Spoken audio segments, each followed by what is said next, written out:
নামাজ, আল্লাহর স্মরণ, এগুলো কাল নয়, আজ থেকেই শুরু করতে হবে।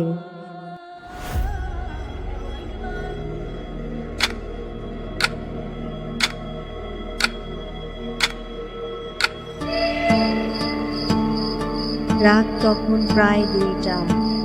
হাসপাতালে জ্বাল আলোয় অ্যাম্বুলেন্সের ভিতরে শুয়ে আছে সাদিক, এক যুবক।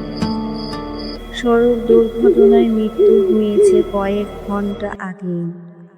লাশটি সাদা কাপড়ে ঢাকা, কিন্তু মুখমণ্ডল অদ্ভুত সংসেদ। চালক রাশেদ আর তার পাশে বসে সাদিকের মামা ছাড়া আর কেউ নেই।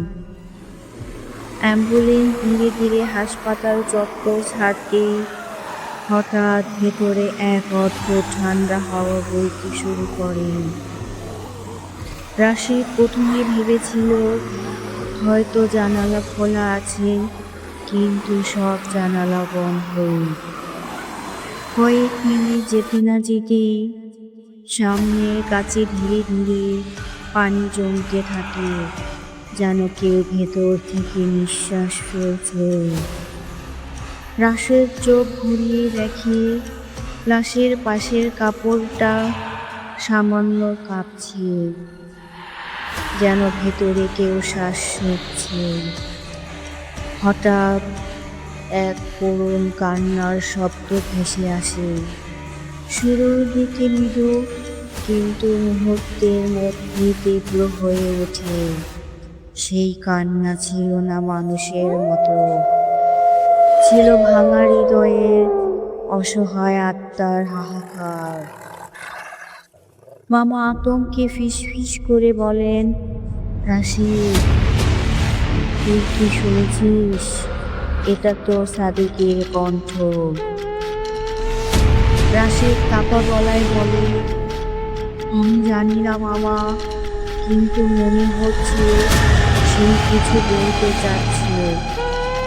ঠিক তখন কাছের ভেতরে দেওয়ার মতো অক্ষরে কিছু কেটে উঠল, নামাজ, নামাজ। দুইজনের বুকের ভিতর যেন কেউ বরফ ঢেলে দিল। কান্না থেমে গেল, কিন্তু ঠান্ডা হাওয়া আরো তীব্র হলো। রাশেদ তাড়াতাড়ি গতি বাড়ালো, যেন যত তাড়াতাড়ি সম্ভব গন্তব্যে পৌঁছাতে পারে।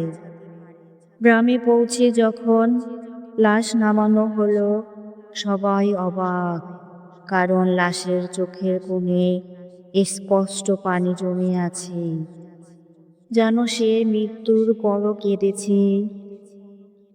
পরের দিন সাদিকের মায়ের মুখে সবাই শুনল, সে জীবিত অবস্থায় সব সময় বলতো, পরে নামাজ পড়ব, পরে কোরআন শিখব, কিন্তু আর পরে আসেনি।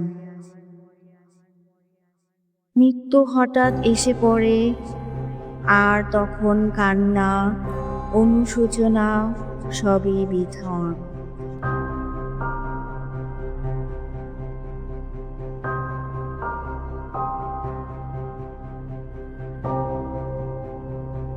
নামাজ, আল্লাহর স্মরণ, এগুলো কাল নয়, আজ থেকেই শুরু করতে হবে।